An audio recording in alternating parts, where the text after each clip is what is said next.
Bonjour à tous et bienvenue dans cette partie introductive à la formation développeur web. Alors dans cette partie, nous allons aborder quelques concepts théoriques qui vous aideront d'une part à mieux comprendre après les notions que nous allons développer plus tard dans le cours. Alors très souvent, on entend parler de Internet, on entend parler également du web. Parfois, on ne sait pas forcément ce que ces thèmes-là signifient euh, dans un, euh, dans un sens beaucoup plus soutenu, puisque d'une manière ou d'une autre, on entend parler de ces thèmes-là. Et c'est ces thèmes-là que nous allons tenter de définir tout juste dans cette partie avant de continuer. Donc, à votre avis, Internet, c'est quoi? Ça signifie quoi le mot Internet? Est-ce que c'est le mot, ça signifie la même chose que le web? Qu'est-ce que c'est que Internet réellement? Alors, Internet, c'est un réseau mondial. On parle de réseau supranational étant donné que Internet n'appartient à aucun pays, mais c'est un réseau mondial de machines interconnectées. Donc, on parle également de réseaux, puisque Internet, tout simplement, c'est un ensemble de réseaux, un ensemble de machines qui sont interconnectées à travers la planète. Alors, si vous regardez sur l'image que je vous ai mis devant ici, vous allez voir qu'il y a des traits. Il y a des traits et puis il y a des petits points, des petits ronds qui sont sous forme de lumière. Vous voyez, donc voilà. Et en dessous, nous avons le globe terrestre. Vous voyez, on a le globe. Bon, on n'a pas l'entièreté du globe, mais voilà.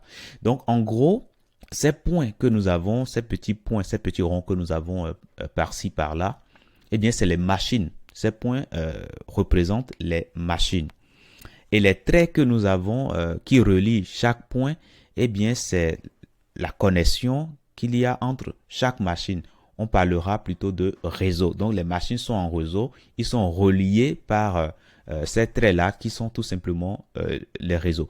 Donc, c'est cet ensemble-là qui forme ce que nous appelons Internet. Donc, comme je l'ai dit tout à l'heure, c'est un réseau de réseaux. Alors, tel que vous le voyez ainsi, vous voyez qu'il y a plusieurs machines à travers le monde qui sont interconnectées à travers le réseau Internet. Mais pourquoi cette interconnexion? Pourquoi est-ce que ces machines-là sont reliées? Le but, c'est tout simplement de pouvoir partager de l'information, de pouvoir faire partie une information d'un point A à un point B de la planète. Et donc, c'est grâce à Internet qu'on peut faire passer de l'information rapidement à travers la planète. Et donc c'est ce que c'est que Internet. Et donc, pour que cette communication soit possible, eh bien, il faut qu'il y ait ce que nous appelons des protocoles. Alors, c'est quoi les protocoles? C'est un ensemble de règles, un ensemble de règles, de méthodes qui sont définies et qui devront être respectées chaque fois que on veut établir une communication. Alors, je prends un exemple très simple. Je suppose que il y a un Français qui veut échanger avec un Russe, par exemple. Étant donné que le Français, lui, connaît la langue française et que le Russe connaît la langue russe, par exemple, eh bien, il faut qu'il y ait des protocoles suivant lesquels ils pourront échanger. Sinon, si chacun se lève et parle sa langue, peut-être que l'autre ne va pas entendre. Il faut qu'il y ait des protocoles qui précisent la langue dans laquelle on va parler. Il faut qu'il y ait des protocoles qui précisent le moment auquel on va parler. Je suppose peut-être que le français est disponible peut-être à partir de midi et que le russe, lui, est disponible peut-être à partir de 19 heures par exemple. Si ils ne savent pas l'heure de disponibilité est commune aux deux, malheureusement, ils ne pourront pas communiquer. Donc, en gros, ce qu'on appelle les protocoles, eh bien, c'est les règles qui harmonisent, qui définissent la façon dont la communication doit s'opérer pour atteindre son objectif. Et donc, avec Internet, pour que les communications puissent s'opérer sur Internet, eh bien, on utilise le protocole TCP/IP. Alors, TCP signifie Transmission Control Protocol. IP signifie Internet Protocol. Donc, c'est à base de ce protocole de communication qu'on peut échanger des informations sur Internet. Et il faut noter également que nombreuses applications fonctionnent sur ce réseau mondial qu'est Internet. Et au nombre de ces applications, on peut citer le courrier électronique, le transfert de fichiers FTP, la messagerie instantanée, le World Wide Web, etc., etc. Donc voilà un peu ce que je peux vous dire, notamment sur le Internet, sur le mot Internet. En résumé, c'est tout simplement un réseau de réseaux qui n'appartient à aucun pays et dont le but, c'est de faciliter la communication d'informations à travers le monde. Et le web maintenant, c'est quoi le web? À votre avis, vous avez peut-être entendu une ou deux fois parler du mot web. Qu'est-ce que ça signifie? Alors, le web est inventé par Tim Berners-Lee en 1989. Et donc, le web repose essentiellement sur Internet. Il s'agit d'un système d'information réparti en pages web, qu'on appelle également documents web. Donc, en gros, le web, contrairement à Internet qui est un réseau de réseaux, le web, lui, par contre, c'est tout simplement un système d'information qui est réparti dans des documents. Vous voyez, ces documents-là sont appelés des documents web. Et c'est dans ces documents-là que nous avons les informations. Et c'est ces informations-là que parfois nous cherchons et nous allons sur Internet, nous allons sur ce que vous appelez navigateur pour chercher des informations. Donc, en gros, le web, comme je l'ai dit tout à l'heure, c'est un système d'information. Mais ce que ça a de plus, ce que ça a d'intéressant, c'est que c'est basé sur la notion d'hypertexte et la notion d'hyperlien. Ce qui permet de naviguer rapidement entre les documents qui sont déjà au sein d'un même domaine ou bien ailleurs. Donc, quand vous allez sur le web, par exemple, vous cherchez des informations. En gros, vous avez ce qu'on appelle des hyperliens qui vous permettent de rapidement quitter un point A pour un point B rapidement pour retrouver facilement ce que vous cherchez, pour retrouver facilement les informations que vous cherchez en venant sur le web. Donc, c'est un aspect très important du web. On aura l'occasion de découvrir tout cela au sein de la formation.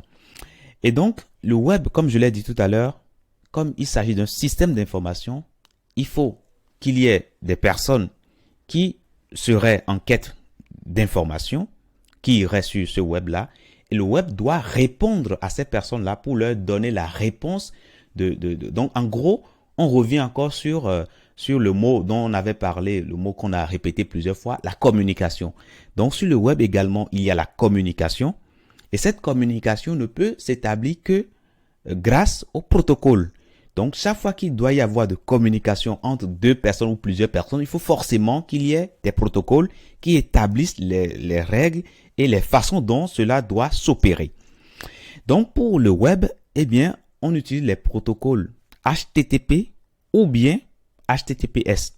Alors, HTTPS, c'est le protocole sécurisé. Donc, le S qu'il y a à la fin signifie que c'est le protocole qui est sécurisé. Donc, voilà un peu ce que je peux vous dire sur le web. Et comme il s'agit d'un système d'information sur lequel nous avons plusieurs pages web, il faut qu'on soit en mesure de retrouver une page spécifique dont on a besoin. Et donc, chaque page que vous allez trouver sur Internet, sur le web, chaque page que vous allez trouver sur le web a un identifiant qui permet de le retrouver. Et c'est cet identifiant-là que nous appelons les adresses, qui nous permettent de nommer les documents. Et ça s'appelle URL, donc Uniform Resource Locator. Donc, c'est ce que nous utilisons pour accéder aux ressources sur le web. Et le web utilise les langages comme HTML, CSS et JavaScript. Donc, c'est grâce à ces langages-là qu'on peut partager des informations sur le web et pouvoir tout simplement faire lire ces informations-là par d'autres personnes qui se retrouvent dans le besoin.